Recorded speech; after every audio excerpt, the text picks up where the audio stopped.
அனைவருக்கும் வணக்கம். மேசராசிக்காரர்களுக்கு பங்குனி மாதம் முடிவதற்குள் கிடைக்க போகும் பலன்கள் என்ன, இனி இதுதான் நடக்கும், தடுக்க முடியாது என்று சொல்லக்கூடிய வகையில் மேசராசிக்காரர்களுக்கு பங்குனி மாதத்தில் சந்திக்கக்கூடிய நிகழ்வாக எவையெல்லாம் அமைந்துள்ளன என்று பார்க்கும்போது, பங்குனி மாதத்தில் மிக வலுவாக ராசியின் அதிபதியான செவ்வாய் சனியுடன் இணைந்து லாபஸ்தானத்தில் சஞ்சரிக்க போகிறார். இது வரவேற்கத்தக்க ஒரு அமைப்பாக பார்க்கப்படுகிறது இந்த மாதத்தின் துவக்கத்திலே. இது மட்டுமல்லாது சூரியன் விரயஸ்தானத்திற்கு சென்று புதனுடன் புத ஆதித்ய யோகத்தை கொடுக்க போகிறார். மாதத்தின் முற்பகுதியில் லாபத்தில் சஞ்சரிக்கக்கூடிய சுக்கிரன் பிற்பகுதியில் உச்சம் பெற்று விரயத்தில் அமருகிறாருங்க. புதனும் வக்ரகதியில் திரும்புகிறார். இப்படி அடுத்தடுத்து நிகழக்கூடிய கிரக பயிற்சி என்பது பங்குனி மாதத்தில் என்ன பலன் கிடைக்க இருக்கிறது என்பதை துல்லியமாக உறுதிப்படுத்துகிறது என்பதை சற்று விரிவாக பார்க்கலாம்.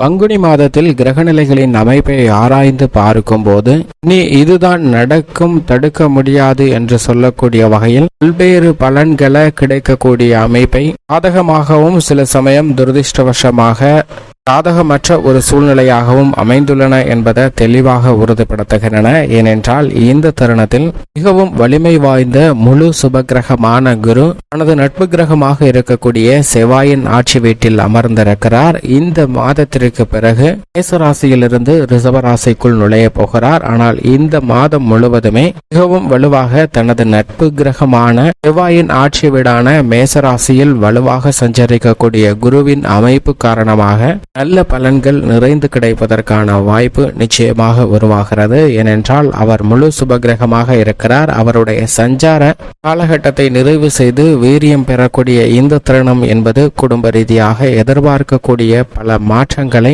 ஏற்படுத்தி கொடுக்கக்கூடிய ஒரு சிறந்த அமைப்பாக பார்க்கப்படுகிறது. ஏனென்றால் மிகவும் வலுவாக அவருடைய சுப பார்வை பல்வேறு இடங்களை வலுப்படுத்துகிறது. எனவே இந்த தருணம் குருவினுடைய அமைப்பு காரணமாக எதிர்பாராத நல்ல பலன்கள் நிச்சயமாக உண்டு என்பதில் சந்தேகமே வேண்டாம். இது மட்டுமல்லாது இந்த தருணத்தில் மிக வலுவாக சனி ஆட்சி பலம் பெற்று சஞ்சரிக்கிறார். நீதி தவறாத நடுநிலை கிரகமாக செயல்படக்கூடிய சனி மிகவும் வலுவாக தனது சொந்த ராசியான கும்ப ராசியில் ஆட்சி பலம் பெற்று சஞ்சரிப்பது நிச்சயமாக பல்வேறு வகையில் ஏற்படக்கூடிய சிரமங்களை விளக்கக்கூடிய ஒரு அமைப்பாக பார்க்கப்படுகிறது. இதன் காரணமாக எதிர்பாராத தொழில் மற்றும் வியாபார ரீதியான பணிகள்ல எதிர்பார்க்கக்கூடிய நல்ல போக்கானது தென்படுங்க. முன்னேற்றத்திற்கான பல வழிகை உருவாக்கக்கூடிய ஒரு சிறந்த தருணமாக அமைகிறது என்பதை தெளிவாகவும் உறுதிப்படுத்துகிறார். பூமிக்காரகன் மங்களக்காரகன் என்று சொல்லக்கூடிய செவ்வாயும் பங்குனி மாதத்தின் துவக்கத்தில் இருந்தே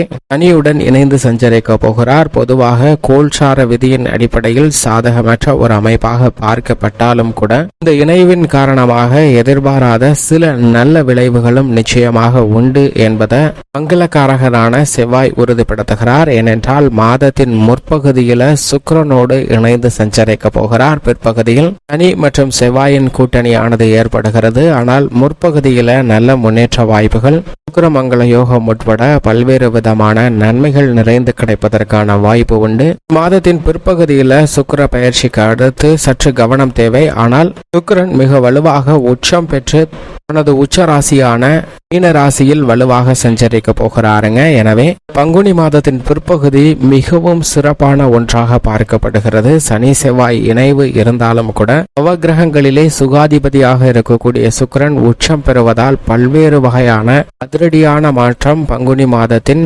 பிற்பகுதியில் ஏப்ரல் மாதத்தின் முற்பகுதியில் நிறைந்து கிடைக்கக்கூடிய யோகம் உண்டு என்பதை தெளிவாக உறுதிப்படுத்துகிறார். ஏனென்றால் சுக்கிரன் அங்கு மிகவும் வலுவாக சூரியனுடன் இணைந்து சஞ்சரிக்க போகிறார். புதன் மற்றும் ராகுவுடனும் இணைந்து சஞ்சரிக்க போகிறாருங்க.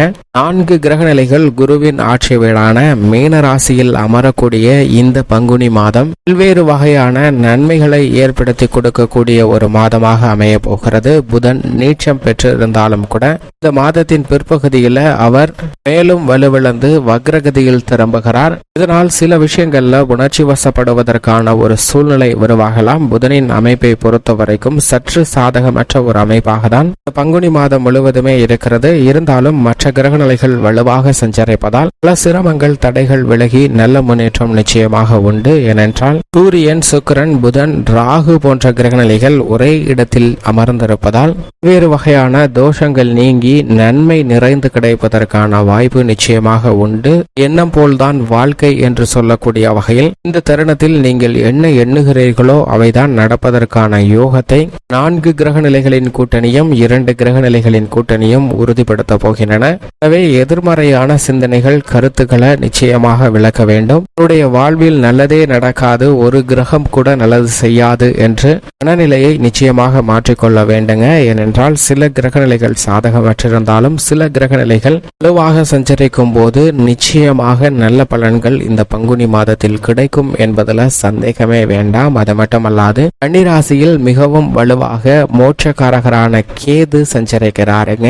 கேது நம்மளுடைய எண்ண ஓட்டங்களை கட்டுப்படுத்தக்கூடியவராகவும் சுப நிகழ்ச்சிக்கு வித்திடக்கூடியவராகவும் பார்க்கப்படுகிறார். அப்படிப்பட்டவர் வலுவாக தனது சமகிரகமாக இருக்கக்கூடிய புதனின் ஆட்சி வீடு உச்ச வீடாக இருக்கக்கூடிய கன்னிராசியில் சஞ்சரிப்பதால் நிச்சயமாக பல்வேறு வகையில மனதில் தோன்றக்கூடிய எண்ணங்களை கட்டுப்படுத்துவதற்கான வாய்ப்பு நிச்சயமாக கிடைக்க இருக்கிறது. எனவே எதிர்காலத்தை பற்றிய அச்சம் நீங்கக்கூடிய வகையில் கேதுவின் அமைப்பு காரணமாக அதிரடியான மாற்றங்களை சந்திப்பதற்கான யோகம் உண்டு. சந்திரனை பொறுத்த வரைக்கும் அஷ்டமத்தில் சஞ்சரிக்கும் போது மட்டும் கவனம் தேவை. மற்ற தருணங்கள்ல நல்ல பலன்களை நிச்சயமாக பெற்று தருவாருங்க. இப்படி நவ கிரகங்களின் அமைப்பும் இந்த பங்குனி மாதத்தில் அமைந்திருக்க மிக சிறப்பாக ஏற்படக்கூடிய பயிற்சியாக பார்க்கப்படுவது செவ்வாய் பயிற்சி, சுக்கிர பயிற்சி, சூரிய பயிற்சி என அனைத்துமே மிகப்பெரிய அளவுல மாற்றத்தையும் அதே சமயம் புதன் வக்ரகதியில் திரும்புதல் உள்ளிட்ட சில சாதகமற்ற சூழ்நிலையும் நடைபெறுகிறது. இப்படி கிரகநிலைகளின் அமைப்பு இருந்தாலும் குடும்பம், உத்தியோகம், தொழில் என அனைத்திலும் ஏற்பட்ட மாறுதல்கள் கிடைக்கின்றன என்று பார்க்கும்போது மேசராசிக்காரர்களை பொறுத்த வரைக்கும் குடும்பம் சார்ந்த சூழ்நிலையில் ஜென்ம ராசியில் இந்த மாதம் மட்டும்தான் குரு சஞ்சரிக்க போகிறார். அதற்கு பிறகு நிச்சயமாக ஜென்ம ராசியை விட்டு விலகி 2ஆம் இடமாகிய தனஸ்தானத்தில் வரப்போகிறாருங்க. எனவே குருவிடம் இருந்து நல்ல பலன்கள் நிறைந்து கிடைக்கக்கூடிய ஒரு மாதமாக பார்க்கப்படுகிறது. ஆரோக்கிய தொல்லைகள் வெகுவளவில் குறையும், அலைச்சல்கள் சிரமங்கள் வெகுவளவில் கட்டுப்படக்கூடிய ஒரு சிறந்த தருணமாக பார்க்கப்படுகிறது. குரு வலுவாக ஜென்ம ராசியில் அமர்ந்திருக்கக்கூடிய இந்த வேளையில் 4 கிரக நிலைகள் விரயஸ்தானமாகிய 12ஆம் இடத்தில் சஞ்சரிக்க போகின்றன. ராகு, புதன், சுக்கிரன், சூரியன் என 4 கிரக நிலைகள் விரயத்தில் அமர்ந்திருப்பதால் நிச்சயமாக அதீதமான விரய செலவுகளை சந்திப்பதற்கான ஒரு சூழ்நிலை பங்குனி மாதத்தில் மிகவும் அதீதமாக மேசராசிக்காரர்களுக்கு ஏற்படுகிறது. எனவே விரய செலவுகள் சார்ந்த விஷயத்தில் அதீத கவனம் நிச்சயமாக தேவை. ஏனென்றால் எதிர்பாராத ஒரு செலவு சந்திப்பதற்கான சாத்தியக்கூறுகள் உண்டு என்பதை தெளிவாக உறுதிப்படுத்துகின்றன. ஆனால் அதே சமயம் உச்சம் பெற்றிருக்கிறார் சுக்கிரன். எனவே இந்த தருணத்துல சௌகரியமும் புதிதாக பல விஷயங்களை சௌகரியமான ஆடம்பரமான பொருட்களை வாங்கி மகிழக்கூடிய யோகம் நிச்சயமாக உண்டு என்பதில் சந்தேகமே இல்லை. உத்தியோக ரீதியாக சனி வலுவாக லாபஸ்தானத்தில் அமர்ந்திருக்கிறார். எனவே வேலை பார்க்கக்கூடிய இடத்தில் நிம்மதியாக பணியாற்றுவதற்கான ஒரு சூழ்நிலை நிச்சயமாக உருவாக்கி கொடுப்பாருங்க. ராசியின் அதிபதியும் லாபத்தில் இணைவதால் கோல்சார விதியின் அடிப்படையில் நிச்சயமாக பாதிப்பு பெரிய அளவிற்கு இல்லை.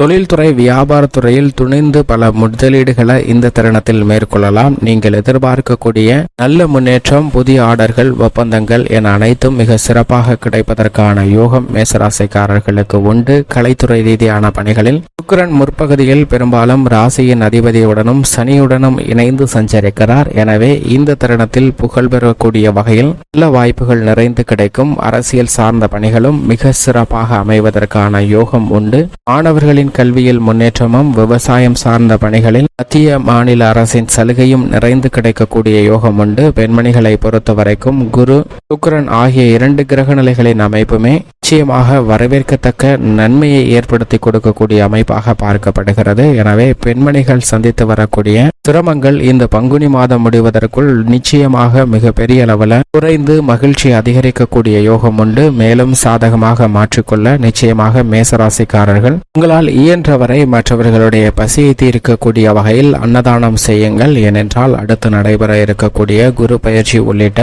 கிரக மாறுதல் நிச்சயமாக நல்ல பலனை பெற்றுக் கொடுக்கும் என்பதில் சந்தேகமே இல்லை.